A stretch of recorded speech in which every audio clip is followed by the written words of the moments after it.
just in the toilet next to her while she was dying, fucking sniffing cocaine. I was consuming about £600 to £800 worth a day. Wow. I had 36,000 in my bank, and that went within 2 months. Wow. I used to look round and think, why did everyone have their family there? But yeah, I just never had that. I think it's a lonely sport as it is, right? So It must have been difficult. It was difficult, mate. You walked away at 16 years of age. How long was it till you started getting itchy knuckles and you were roped back into... Anyway, touching on Danny Christie, this is the fight that I want. With the bare knuckle, it's whoever lands first. I knocked out... I think it is, right? Because just that one punch can... It is, mate. My hands are absolutely fucked from it. Addiction it still is part of me. So this is why I train. When I train, I'm addicted to it. When I fight, I'm addicted to it. When I'm eating right, I'm addicted to it. If I can just keep that path. This is probably the first time I've actually got to speak to someone about it. Yeah. My missus said that I should go for a bit of counselling, but I suppose it will stay with me forever. You know what I mean? So we are back in 2026 with Below the Belt podcast. And today on the podcast, another very exciting guest. We've got Chris Massey Masterson, who is now becoming known for what I can only say is a king of white collar boxing at the moment, making some serious noise. But Chris, welcome. How are you doing, mate? I'm all good, mate. Yeah, really, really good. Good to see you. Good stuff. And yeah, like I said, you've been making a fair bit of noise in the boxing scene, and obviously I just introduced you as the white collar boxing superstar at the moment. Obviously, you're a bit of a local hero at the moment in Coventry. But for those who don't know, tell me a little bit about white collar boxing and what is white collar boxing. It's not professional, but it's not amateur boxing either. So with the white collar, you've got you've got ultra white collar with the head guards and stuff. Then you've got the amateurs. So it's sort of in between that. It's good amateurs can come back to white collar after. It's becoming a bit of a trend, isn't it? I think where you're seeing a lot of the old amateurs who were very good amateurs who didn't quite want to go professional, but wanted to do something in between. Yeah.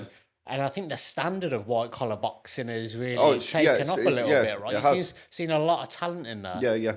Well, even James Flynn, he come back to the white collar game, didn't he? So just shows you that plenty of good lads out there that still come back to it. With me, obviously, if I carried on with the boxing, I could have hopefully went pro, but I never. So and this gives you the opportunity to still stay involved in the sport, right? Without having to go down that ultra serious route of professional boxing. But then, nevertheless, you've grown a huge audience now in the white collar scene, right? Yeah. So basically, I've got a big fan base, massive fan base. To be fair, I've got 360 people coming to my next fight. Wow. Which is good for the white collar scene. Very good, but I always have around 200. But they followed me from day one. They support me. They know my history with boxing, so they've always backed me on that front. So I appreciate them all for what they do for me as well. You know what? I think that's in this day and age. I say this to a lot of boxers. It's a real testament when you do have a big fan base like that. Because if you look at the current climate, a lot of people are struggling, right? Even just to put food on the table. And the fact that people are dishing out money to follow you up and down the country and come to your boxing fights means that you've really grown a solid fan base and people that really want to come out and watch you, right? Well, it's either that or they want to see me get beat. So I don't know what's... Either way, they want to watch it. Yeah, they want to watch it, yeah. Yeah, as I say, I really appreciate everyone that's supported me along the way. My fan base seems to be getting bigger and bigger. And my next journey after the white collar, we'll talk about in a little while, but I think that'll be massive as well. So. Yeah, no, I think you've got some exciting things ahead. Yeah. And just when we think that's it, I think you seem to take it up a level. Yeah. Let's go back to the very beginning. Obviously, you're killing it in the white collar scene at the moment. But you used to be quite an amateur star as well. Tell me a little bit about where boxing started for you, first of all. Boxing started, my brother Mason, he took me on a run when I was about 10 years of age, and he said he'd give me, I think it was £1 a mile that I ran. So I'd done that. So I made about £5 in a 5 mile run. And then I think he's seen that I was fit, and he was a boxer himself. So we went that's up. Your brother, sorry. Yeah, my brother Mason, So he took me up to a club in Kersley Colliery, amateur boxing club. From that day on, I absolutely loved it. I was a bit of a victim when I was younger. You know, I did not got bullied, but I used to get picked on. But We say you were quiet growing up. I was quiet. Yeah, I always kept myself to myself. I didn't like any trouble or anything like that. But that come with the later years. But with the amateur, yeah. So I started at Kersey Colliery. How old were you at that point? I was 11 when I had my... 10, sorry. And then 11 when I had my first fight. Well, that's exactly the same as me. I started at 10 on the first Yeah, fight. and then you can have your first fight when you're 11. That was the day after I was 11. So in the amateurs, I think it was about 51 fights. I lost 6. Wow. It's a great amateur record. Yeah, and I boxed some great lads along the way, like Matthew Macklin.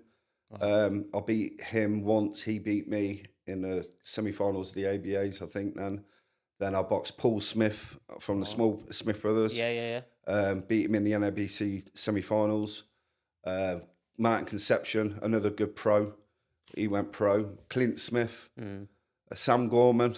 So I had a good pedigree in the amateurs. Some good names on your CV, right? And I won the ABAs twice as a schoolboy champion and also boxed for England. So, yeah. Do you ever look back sometimes and wish that you did continue? Well, why did you stop when you were amateur? I think what it was... At what age did you stop? I had an old trainer as well called Dave Robinson, and he sort of left the gym. He was like a father figure to me, to be fair. And when he left, part of me left. I just wanted... It was like I wanted to do him proud. He's not here, God rest his soul now, he's not here no more, but it was like I wanted to do him proud. Like when I was boxing my first ABA finals, he took me down to Torquay with his son and put me up in a hotel. You know, he looked after me.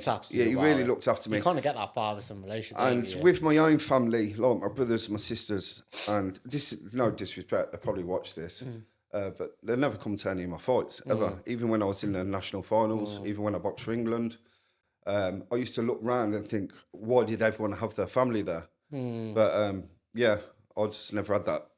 I think it's a lonely sport as it is, right? So it must have been difficult. It was difficult, mate. But would you say that helped you grow a bit of steel to be able to perform in front of people without your own support there? It's a contrast to how it is now, right? Definitely. It must have, to be honest. It must have. Because it was, even another point I want to, like, with when I got picked for England to box against South Africa as well, in Cape Town or wherever it was, it wasn't lottery funded then. So my mum, in my house, we didn't even have wallpaper. We had no carpets, nothing. My mum was poor. Yeah. Because my dad was an alcoholic as well. So, yeah. Would you say boxing helped you then? Because by the sounds of it, you're saying you had... It did, yeah. You didn't have a lot growing up, but boxing offered you something, offered you a bit of a... Well, can I touch a little bit on me growing up a little bit now? Yeah. So, let's go through it now, yeah. So basically... as a child, I had a lot of difficulties at home. My mum was a great woman. I loved her to bits. My dad was a real bad alcoholic. I wouldn't say he was an alcoholic because he never drank in the house, but he'd consume a lot of drink when he went out for 3 hours in the day and then same again at night. He was, with my mum, it was very up and down. He was, he'd come in and cause trouble straight away. It was a lot of domestic violence. I remember when I was about 2 years of age, and I always remembered it for some mad reason. I was in my nappy as a child, a baby, and my mum and dad had an argument, and basically my mum had chased him over to his house because he had another house, and it was like 2 o'clock in the morning. I had to run from my house about a mile down the road in a nappy, 2 years of age. Lucky I remembered where my brother Mason lived, and I asked my brother Mason this, and he said, "Yeah, that's true." Wow.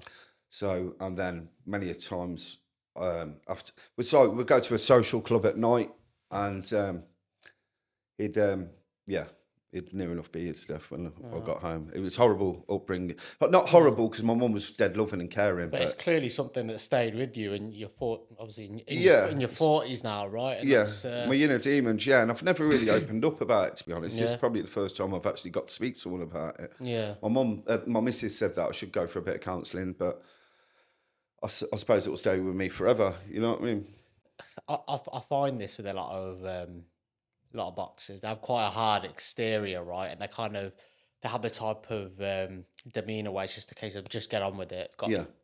The world doesn't stop. We've Yeah. got to carry Yeah, on yeah, type of thing. yeah. Just No, I keep fully going, agree, keep yeah. going. But do you think that kind of also allows boxers just to bottle a lot in and not quite address some of the things that we've been through, would you say? Yeah, definitely. Yeah, I've held a lot in over the years, haven't I? Yeah. With everything that's gone on. Yeah. And as I say, it's a place in there where you can express what Yeah. you want to do. Is it something you've used as fuel, would you say, when you're in the ring, when you're training for a fight? Yeah, not really on my past. I want to do it more for upstairs. For you know what I mean? yourself? Yeah, it's all upstairs with me. As I say, I've had my struggles, so boxing really helps me. So what age did you finish with the amateurs? With the amateurs, I finished, I think it was 16. I finished in the amateurs, So you crammed in a fair few fights in that time. And like I said, you had a hell of a CV. And sometimes when you saw those boxers, obviously, as time went on, whether it be Paul Smith, Matthew Macklin, well, look on, who was fighting monsters like Golovkin on the I think biggest Paul stage. Smith had Andre Ward. Yeah, exactly. And then Matt in Conception, he had, I forget what his name was, it's Alfonso fought a lot Gomez or something. Yeah, you know? I think that was it. Yeah, it was in Newcastle, I think, yeah. Did you ever look at that and think, that could have been me, or do you not kind of have that mindset? Do you know what? I wouldn't change it for the world. Yeah. Honestly, amateurs were the best days of my life. Really? I loved every second. Obviously, amateurs. Travelling the country, carefree. Yeah. Do you know? And you meet some great people along the way. Even in England camp, the lad that I fought in the ABA final, Sean Cooper from London, we stayed in the same room and we got on. It was just a great I just loved it. Yeah. Loved every second of it. Yeah. And I wish I did carry on. But so what was the reason you stopped then when you were 16? the reason I stopped, I'd say, was, Were you as I roped say, into with other Dave things, Robinson, my distractions? trainer, he sort of left that side of the training me and stuff as well. And I'd say when he left, part of me left. Then I met my missus that I'm still with now. Yeah. We met when we were 16, wow. so we're still together now. That's 28 years together. So yeah, so So then after that point, you walked away at 16 years of age. How long was it till you started getting itchy knuckles and you were roped back into boxing? And why did you decide to venture back into boxing and how? the reason I ventured back into boxing, I think, because there wasn't any white collar events. I don't think back then. Very yeah, few. I never heard of anything like it. Yeah. It was like, and then there was an opportunity. I think it was ultra white collar boxing. So basically, it's for people that are beginners. Yeah, absolutely. And where head Head guards guards, and vests. yeah. And then I seen it, and I thought, you know what, I'm going to sign up for that. Yeah. I thought I'm just going to end up being a bit of a cunt here because it's going to be some lad that's never had a fight before. Yeah.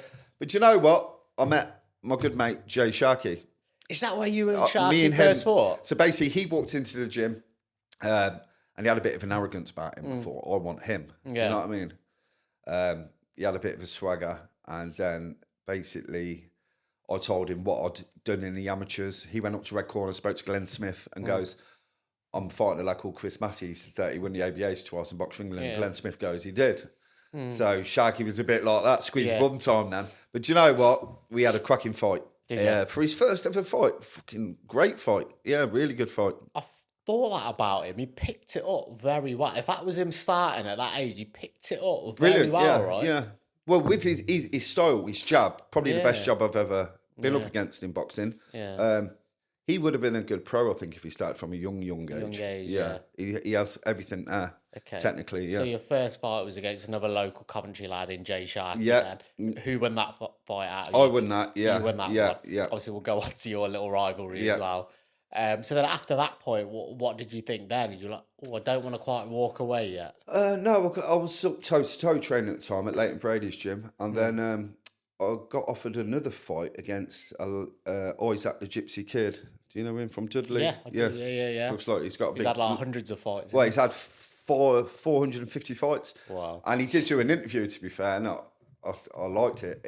He had 450 fights. They said to him, Jerry Gorman interviewed him and they said, who's the toughest lad you've ever fought? And I saw that. Yeah, and he said it was me. So, you. yeah, fighting play. 7 foot tall people and, yeah, strong monsters. He said I was the toughest. That's probably because he was hitting me with everything. I weren't budging. Fair play. Who did I fight then? I think it was Sharky again. I fought Sharky one And you more fought Sharky about 4 times. 4 times in Yeah, total. yeah. So would you say it kind of snowballed then in terms of you not wanting to walk away from the sport at that point? You were Yeah, getting more and more enticed by what it was offering you. yeah, there was a lot of opportunities then. Yeah. It just seemed like I fell onto the white collar scene, and I knew, started to get knowing how many shows were on each weekend, and I just started falling into it. Yeah. And then, as I say, me and Sharky fought again, and then he beat me. Okay. So yeah, he beat me on. It's good though having that bit of back and forth. Yeah. Obviously, you're lifelong friends now as well, right? Great friends. And then my wife fought his wife. Oh really? Yeah. I didn't know that. Yeah. Probably the best fight I've ever seen live, to be honest. It was great. Yeah, so as I say, me and Shaggy have had a history, 4 fights. But I'm going around this later for a curry, so we're good mates as well. Yeah, it's good. It's good to hear that Sharky's doing well also. Yeah. But yeah, like you said, the opportunities started opening up for yourself. Obviously, we fought the same person during the brief stint I had. Oh, in right, White okay, Collar, Paddy Patterson. Yeah. It was a good old experience, ex-professional, wasn't he? Yeah, well, he fought Leon Smith out the Smith Brothers as well in the pros. Yeah. I think Then there's one thing I noticed with him. He knows how to absorb punishment, doesn't he? exactly that, mate. I mean, I hit him with everything, and he was just calling me in. You know, it just shows with the pros, they're a different breed He's altogether. a wily old fox, isn't he? Oh, yeah. I think he had about 50 fights. I think he only won about 8 or something. Yeah. He'd been in there with top people. Yeah, because I think it was Smith. There was Sam Eggington. I think Yeah, he was in yeah, with as well. yeah. So he'd been in with good caliber yeah. opponents. Obviously, we'll learn a thing or two over that time. Yeah. Would you say you're addicted to boxing now? I've definitely been addicted, yeah. I've got an addictive personality. Yeah. If it's not boxing, it's other stuff. So, yeah, I'm very addicted to boxing. And why? Because I know this is very common for a lot of boxers where it's a sport that offers so much. Like winning a boxing match, best feeling in the world, nothing tops it. Yeah. Losing it is probably the worst. Yeah. So you get the highs and the lows of the lows. Why do you think a lot of boxers struggle to walk away from the sport of boxing? I think it's for the mental side of it. Yeah. Do you know what? I don't even care for winning. Is there a high it gives you? No. If I win or lose, I don't care. You know, all I do it for is my training. Like I'm training twice a day at the minute. I do it for my training, my well-being. At the end of the day, you fight someone, don't you? The best man will win on the day. If you put all the effort in, then it's only yourself that's at fault. And I don't feel nothing when I lose or I win, to be honest. Yeah. Because it only lasts for a few seconds, doesn't it? Everyone cheers you, and then next minute you're sat in settee the next day, and it's all forgot about. It's a good way to be and a good mentality to have, I guess. As much as I was saying, for me, it was a case of I was absolutely buzzing and I was devastated when I lost. But I think to be kind of in the middle, not get too dragged down when you lose and not get too carried away when you win is probably the best. Well, a loss can help you, can't it, really? Yeah, it can. If you take it the right way, right? Yeah. What does the future hold for you now? I know you've got a couple of fights lined up, and there's an exciting fight that you've got lined up against somebody again who has done some serious damage in the white collar boxing scene, and he's also made a lot of noise in the bare knuckle scene in Danny Christie. Yeah. So that's a big fight that you've got coming up. And how did that come about, and how are you feeling about it? Oh, I'm really looking forward to it, to be honest. I'd love to go into a fight where it's a 50-50 fight, isn't it? Yeah, well, probably, you know, it could go anyone's way. But I think since I've come up from super middle, I've went up to light heavy, cruiser and heavyweight. Why have you done that? Why have you kept going up through the weights? Is it just... I just want to win all the weights, to be honest. I'm a greedy fucker. Yeah. No, but then I fought Jimmy McCrory for the heavyweight title. Yeah. And, well... You knocked I knocked him out in 1 minute. Yeah, but... And then I fought Dyson for the cruiserweight. Knocked Luke Dyson out. Yeah. Right? How was that fight Twice. with Luke Dyson? Because obviously he brings a big fan base as well, right? Yeah. Which I think made for an exciting fight. Obviously, I watched it. You fought him twice, right? Twice, yeah.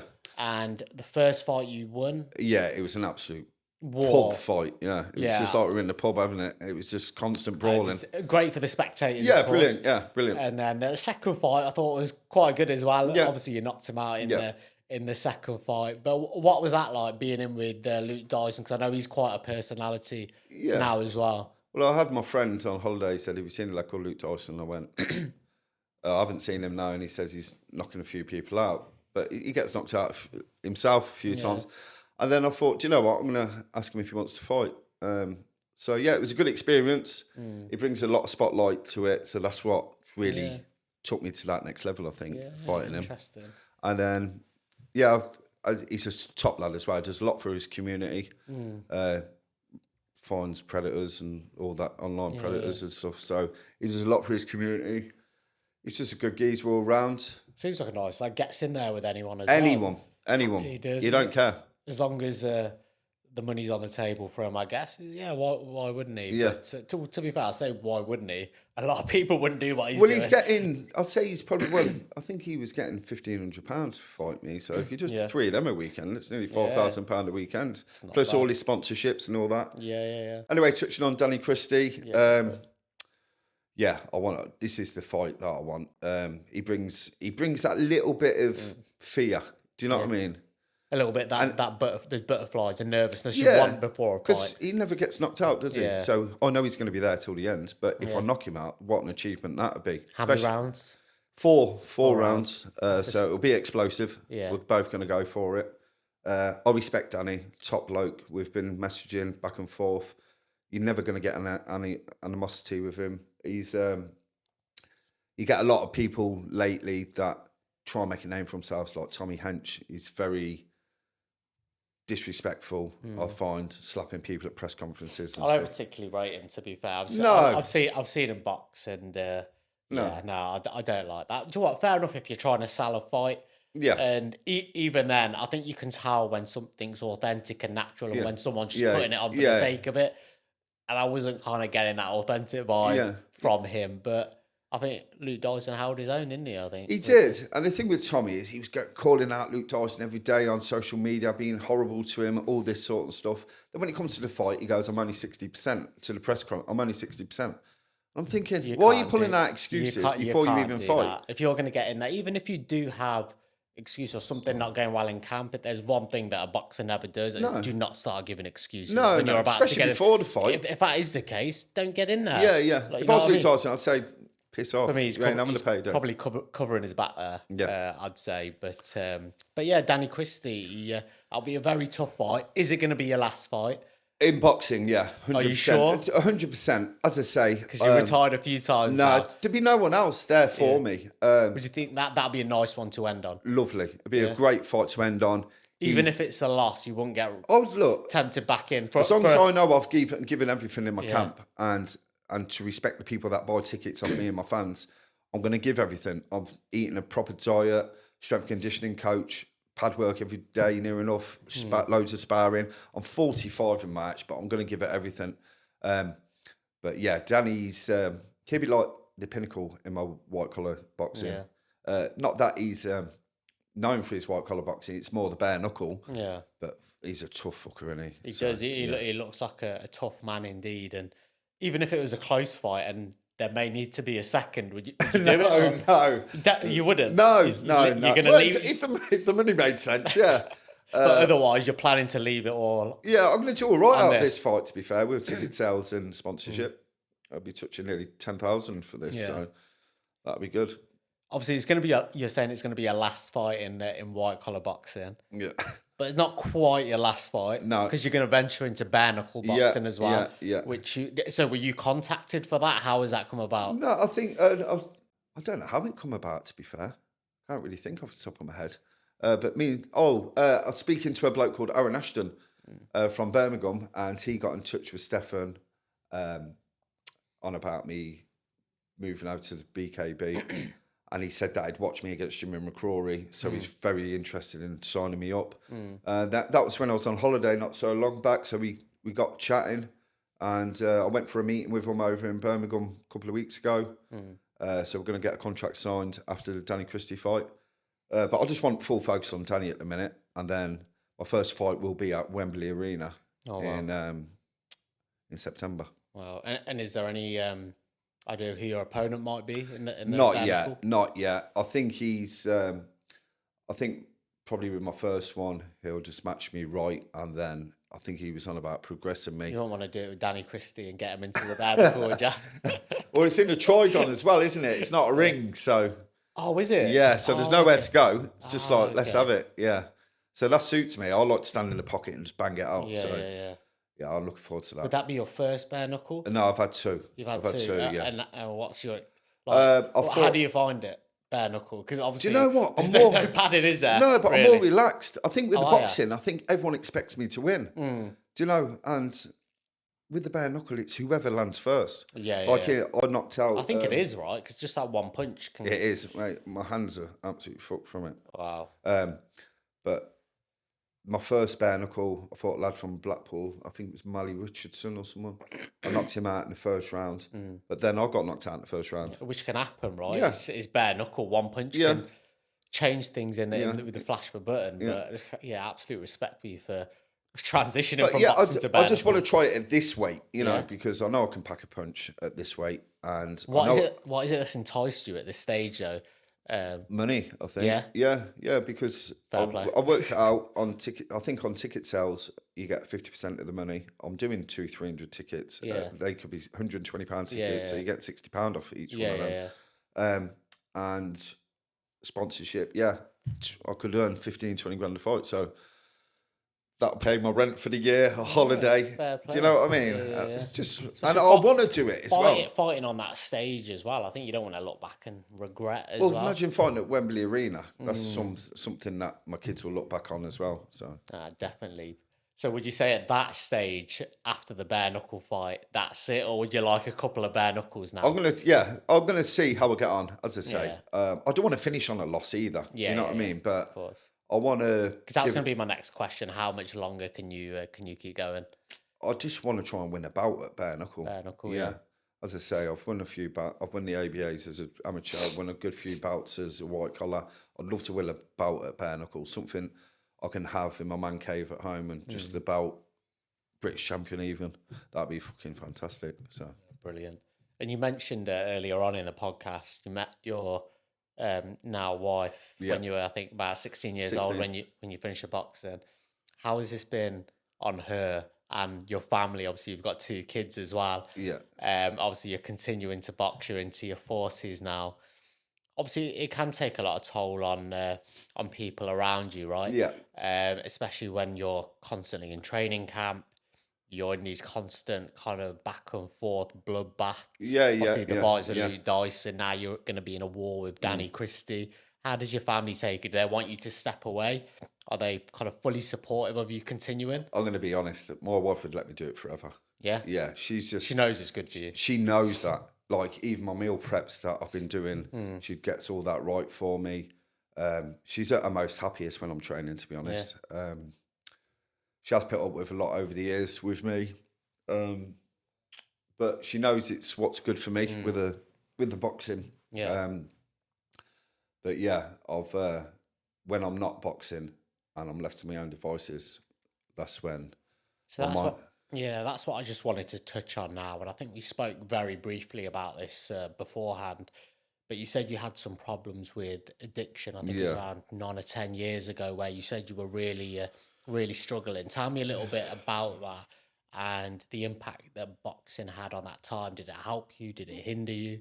Tell me about that. It never, to be honest. I was boxing and being an addict at the same time. Is that when you just ventured back into white collar, was it? No. I think I've been an addict since I was 18. Yeah, something that's very I think it's coming onto the club scene. Yeah. Popping a few E's and then the cocaine come out. But it got to a point, I think it was about 8 years ago, when my mum died. And she, obviously when she was dying, I was just in the toilet next to her while she was dying, fucking sniffing cocaine. I was consuming about £600 to £800 worth a day. Wow. I had 36,000 in my bank, and that went within 2 months. Wow. I started hearing voices, accusing Natalie.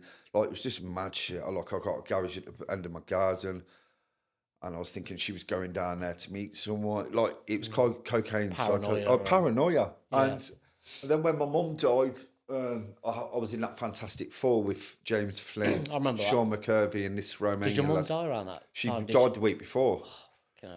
So, and the only reason I got to that weight was through cocaine, to be fair. On the day of the fight, I was sniffing cocaine in the bookies across the road from the Maudsley, having a pint in the Maudsley and going to fight in it. I'd done everything for the wrong reasons back then.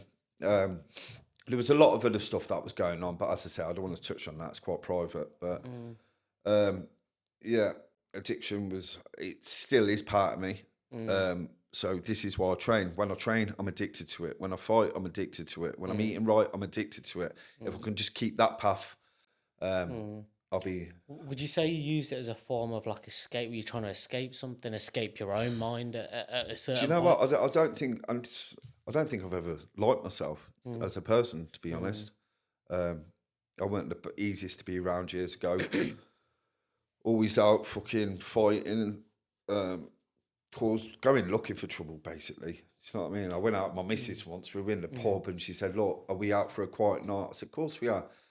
She's only went to the toilet. She's come back and not trying to act hard or anything, but fucking 4 people lay on the floor by the time she's come back. It's just the way I was. Yeah. Just paranoia with the coke, and I thought they were looking at my wife, but when she went to the toilet... How detrimental was that for your family, going through that at that time, like, and supporting you do it? Because that must have horrible. That must have been a strange time. It If you're even boxing at the same time as well. Yeah, it was horrible. There must have been so much going on. Horrible. My wife, God bless, well, bless her, she's fucking...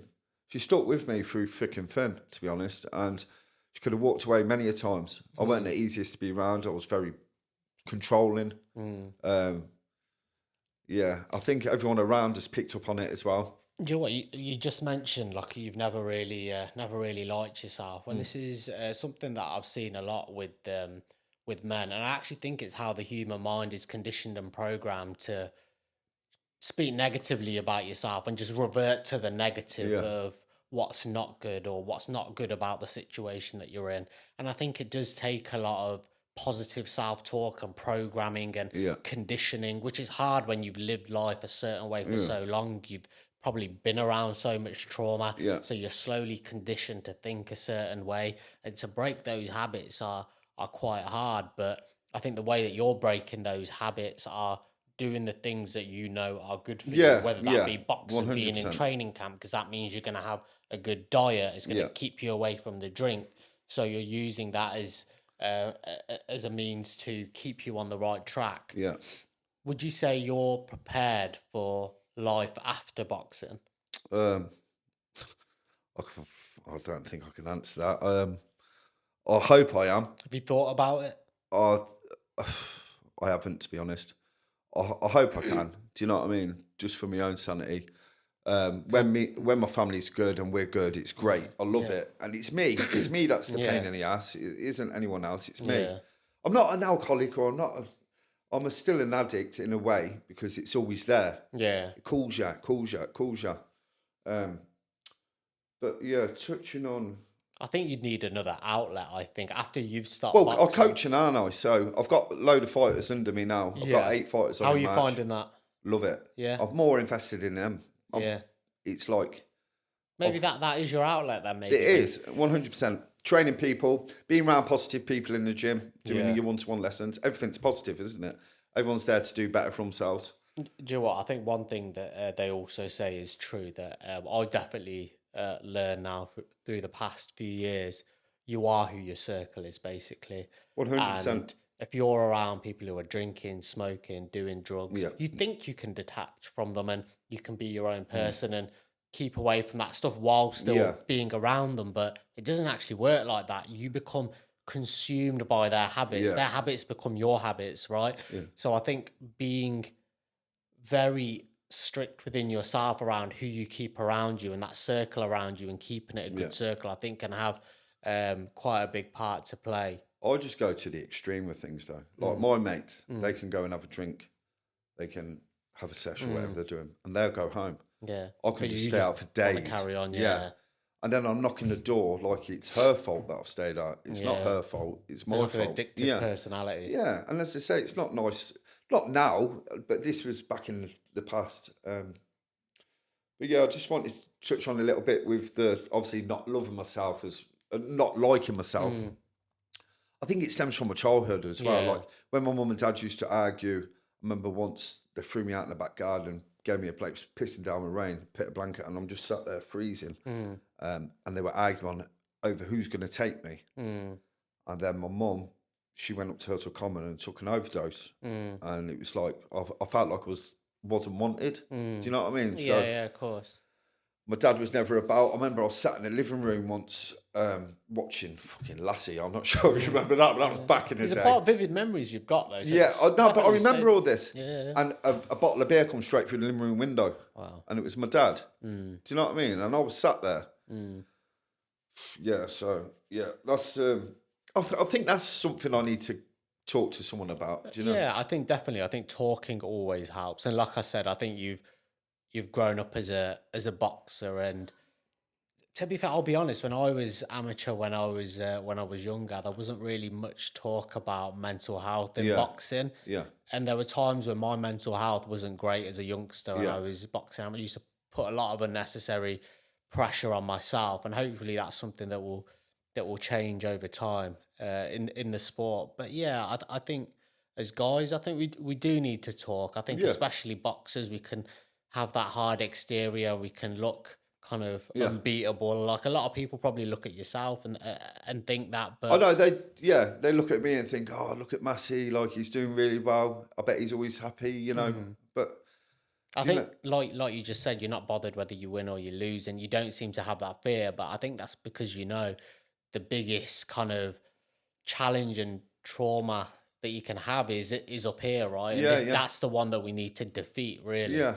But even my dad, like when I was boxing years ago, I'd win, come back and show him my trophy, and it's tell me I'm crap, you know.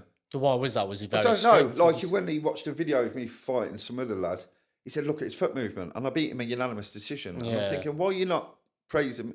It was like I was never good enough. Do you know what I mean? Were you always fighting for that approval? Yeah, I think trying to do him proud, really. Yeah. But it never worked, did it? But to the day he died, I suppose I never made him. Well, people will say I made him proud, but I don't believe I did. So yeah, it's difficult when we go through some of the biggest traumas, and when we're going through them, we don't understand why, and we question, why is this happening to me? This is horrible. You wouldn't wish it on on anyone, and you always think, what is that reason? Why am I going through it? And sometimes it can be a reason is like you yourself now. You've got your own kids, and they seem to adore you, right? I'm sure you want to give them the best environment. I always make sure they get the best of everything. They come first. Love them to bits. How do they feel about your boxing?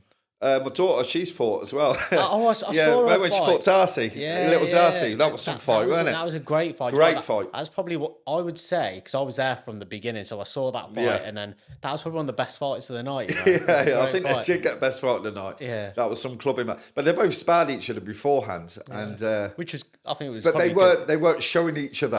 Okay, and I was like, my daughter's definitely going to do her in, like, but Darcy was the same, and they both just clashed, and they had it. Okay. But there was a massive height difference. Yeah. Obviously, my daughter was a lot taller. It's still an even contest. Great fight. Couldn't have matched it any. Couldn't have matched it any better. Yeah. Because I think that's always the worry sometimes with kids, that you don't match the fights, particularly as one-sided. But I think that one was so well matched. Well, it was back and forth. I think. Warren Smith, he was happy. I was happy. We just said let him go at it. So it's just my son now. But does he want to get into it?